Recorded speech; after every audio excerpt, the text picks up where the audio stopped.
Well, thank you very much, and thank you, Rakesh, for your introduction. It is wonderful to see all of you here today. I still remember your eloquent words when we launched this effort 3 years ago, and I'm very grateful for the role you've played and NGOs have played, and all the leadership that's represented here has played in making this a reality, which is making a real difference in the lives of so many countries that are participating. I want to thank my good friend, President Yudhoyono, for your leadership and the example that Indonesia has tried to set as a country that has transitioned from a difficult past to a full-blown democracy. And I also want to thank Minister Kuntoro for hosting us here today. Both of them have shown extraordinary leadership in this partnership over the past several years. President Yudhoyono this will be the last time I think that we see each other in his official capacity, but not in terms of our friendship. And I think that it's fitting that he's participating here today and leading it because it reflects the legacy of his work. And I also want to acknowledge my dear friend, President Peña Nieto of Mexico, as well as President Zuma of South Africa, who have agreed to lead the partnership in the coming year. I'm thrilled to see so many leaders from civil society, men and women who stand up for equality and opportunity and justice and freedom every single day, and it's not always easy to do. Yesterday, I had a chance to speak about the importance of supporting civil society across the globe, because throughout history, progress has always been driven by citizens who have the courage to raise their voices and imagine not just what is, but what might be, and then are willing to work to bring about the change that they seek. 3 years ago, the United States and 7 other nations launched this open government partnership to represent the other side of that equation, because when citizens demand progress, governments need to be able to respond. And in a new millennium flush with technology that allows us to connect with a tweet or a text, citizens rightly demand more responsiveness, more openness, more transparency, more accountability from their governments. In just 3 short years, this partnership has grown from 8 nations to 64. It's helped to transform the way governments serve their citizens. Together, we've made more than 2,000 commitments, improving how governments serve more than 2 billion people worldwide. More citizens are petitioning their governments online, and more citizens are participating directly in policymaking.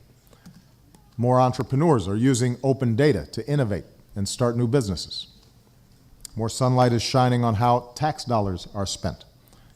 And more governments are partnering with civil society to find new ways to expose corruption and improve good governance.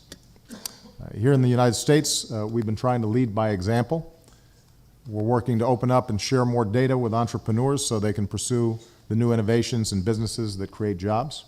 We're working to modernize our Freedom of Information Act process so that it's easier for Americans to use, so that they can see the workings of their government. And today I'm proud to announce a series of new commitments to expand and broaden our open government efforts. We're going to work more closely with the healthcare sector and state and local law enforcement, not just to improve public health and safety, but to better protect the privacy and personal information of the American people. We're going to improve transparency with our upgraded website, usaspending.gov, to make it easier for Americans to access and understand how the federal government spends their tax dollars. We're going to collaborate more closely with the private sector and the best minds in our country so that when we design websites or technologies to better serve the public, we're benefiting from the best of American ingenuity and the latest technologies. And because we know that education is a cornerstone for progress, if we want good governance, we need an educated and informed citizenry. we're going to do more to help people in other countries, especially students, access the incredible online educational tools and resources that we have here in the States. In addition, as part of our leadership in the global fight against corruption, we intend to partner with American businesses to develop a national plan to promote responsible and transparent business conduct overseas. We already have laws in place. They're significantly stronger than the laws of many other countries, but we think we can do better. And we think that ultimately it will be good for everybody, including business, because when they know there's a rule of law, when they don't have to pay a bribe to ship their goods or to finalize a contract, that means they're more likely to invest, and that means more jobs and prosperity for everybody. As we look ahead, I believe that continuing this global fight against corruption has to remain a central focus in this partnership. It's an area where we can expand our efforts. Corruption is not simply immoral. From a practical perspective, it siphons off billions of dollars from the public and private sectors that could be used to feed children or build schools or build infrastructure that promotes development. It also promotes economic inequality. It facilitates human rights abuses. It fuels organized crime and terrorism and ultimately instability. Passing anti-corruption laws is necessary, and then those laws have to be enforced so that those who steal from their people are held accountable, and so citizens have faith that the system is not rigged and that justice will be done. We need to do more to track down the proceeds of corruption and prevent our legal and financial systems from becoming safe havens for money gained through bribes or fraud. And we need to do more to ensure transparency and accountability in industries that can be especially vulnerable to corruption, such as the extraction of natural resources. That's not just good for businesses, it helps support development in countries that depend on these industries for growth and for jobs. In all of these efforts, as governments, we're going to have to deepen our partnerships with civil society. As I announced yesterday, I've directed the U.S. government to elevate its engagement with civil society groups around the world. After all, the Open Government Partnership is not simply a partnership between governments, it's between governments and their citizens. At times, this can be frustrating. At times, it can be contentious. I think it's fair to say that all governments think they're doing what's right and don't like criticism. And it's shocking to say that not all criticism from civil society is always fair.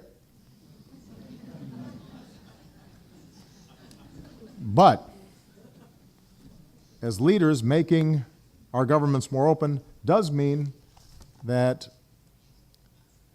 as a consequence of that criticism, there's self-reflection.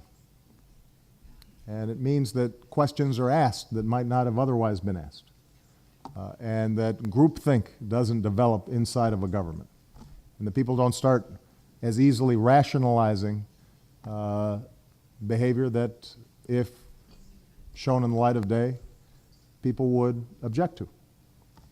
And as we've seen through the leadership of Rakesh and so many others who are here today, open and honest collaboration with citizens and civil society over the long term, no matter how uncomfortable it is, makes countries stronger and it makes countries more successful. And it creates more prosperous economies and more just societies and more opportunity for citizens. So the achievement of these first 3 years are an example of the kind of steady, step-by-step progress that is possible for people in countries around the world. No country has all the answers. No country has perfect practices. So we have to continue to find new ways to learn from each other, to share best practices, and most importantly, to turn the commitments that we've made into real and meaningful action that improves the daily lives of our citizens. I'm confident that if we do that, we can ensure that we're living up to the basic truth that governments exist to serve the people and not the other way around. Let me just close by saying this. When we started this, we didn't know if it was going to work. And I could not be more proud to see the enormous changes that are taking place all around the globe, in small increments sometimes. It's not flashy. It doesn't generate a lot of headlines. But the work you're doing here is a steady wave of better government and a steady wave of stronger civil societies. And over time, that means that not only will individual countries be stronger, and not only will the citizens in those countries have greater opportunity and are less prone to experience injustice, but that translates into a world that is more just and more fair. And that's the kind of world that I want to leave my children. So congratulations on the good work, but don't let up, as I'm sure you won't, because I know some of you. Thank you very much.